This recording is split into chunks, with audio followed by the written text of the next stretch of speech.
कर्नाटक में बीजेपी की कमजोर कड़ी आई सामने, येदियुरप्पा भी बेअसर। कर्नाटक में टीपू सुल्तान का गढ़ बीजेपी की क्यों बना मुसीबत। मैसूर में बीजेपी के लिए कड़ा दिखाई दे रहा है मुकाबला। कर्नाटक चुनाव में कांग्रेस और जेडीएस ने की बीजेपी की कड़ी घेराबंदी। कर्नाटक में विधानसभा चुनाव का ऐलान 1-2 सप्ताह के अंदर हो जाएगा। चुनाव करीब है, इसलिए पीएम मोदी से लेकर तमाम केंद्रीय नेताओं के दौरे तेज हो गए हैं। रोज दिल्ली से कोई न कोई नेता कर्नाटक पहुंच रहा है। कांग्रेस भी पीछे हटती दिखाई नहीं दे रही। राहुल गांधी की चुनावी रैलियां भी अब कर्नाटक में तेज हो चुकी हैं। लेकिन बीजेपी की निगाहें यहाँ मैसूर पर टिकी हुई है। मैसूर जहाँ कभी टीपू सुल्तान का राज हुआ करता था, लेकिन अब मैसूर को यह तय करना है कि कर्नाटक पर किसका राज होगा। कर्नाटक की 224 विधानसभा सीटों में से सबसे ज्यादा सीटें इसी क्षेत्र से आती हैं और यहीं पर सबसे कड़ा मुकाबला देखने को मिलता है, क्योंकि मुकाबला सीधा नहीं त्रिकोणीय हो जाता है। मैसूर में सबसे मजबूत पार्टी की बात की जाए तो कांग्रेस और बीजेपी नहीं बल्कि जेडीएस दिखाई देती है, क्योंकि यहाँ पर सबसे ज्यादा आबादी ओकलिंगा समुदाय से आती है, जो जेडीएस का परंपरागत वोटर माना जाता है और हर चुनाव में वो जेडीएस के साथ खड़ा रहता है। और इस बार भी स्थिति कुछ ऐसी ही दिखाई दे रही है। मैसूर की 66 सीटों में से पिछले चुनाव की बात करें तो यहाँ बीजेपी को सिर्फ 9 सीटें हासिल हुई थी। बाद में जेडीएस और कांग्रेस विधायकों के बीजेपी में आने की वजह से बीजेपी की स्थिति में थोड़ा सुधार आ गया था और आज भी बीजेपी यहाँ स्थानीय नेताओं के भरोसे ही टिकी हुई है। मैसूर में रामनगर,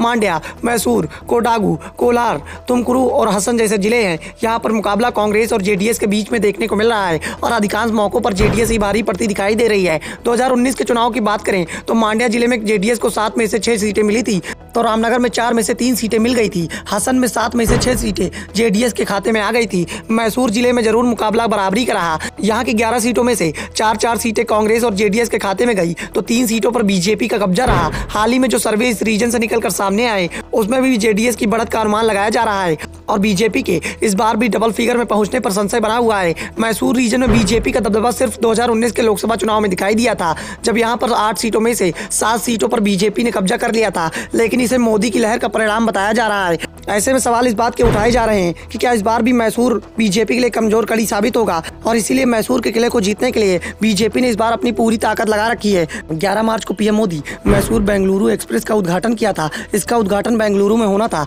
लेकिन पीएम मोदी ने इसके लिए मांड्या जिले को चुना था। मांड्या को चुनने के पीछे का रीजन राजनीतिक कारण था, क्योंकि मांड्या जिले को वोकलिंगा समुदाय का गढ़ माना जाता है। 2019 के लोकसभा चुनाव में पूर्व पीएम एचडी देवेगौड़ा के पोते निखिल कुमारस्वामी यहाँ से चुनाव लड़ रहे थे, लेकिन वो निर्दलीय उम्मीदवार सुमलता से हार गए थे। सुमलता को बीजेपी का समर्थन मिला था और इस बार वो बीजेपी के टिकट पर लोकसभा का चुनाव लड़ सकते हैं। बीजेपी मांड्या जिले के सहारे मैसूर को भेदने की कोशिश कर रही है और इसीलिए टीपू सुल्तान को अपने निशाने पर लिए हुए है। टीपू सुल्तान के सहारे वो सांप्रदायिक ध्रुवीकरण की कोशिश भी कर रही है।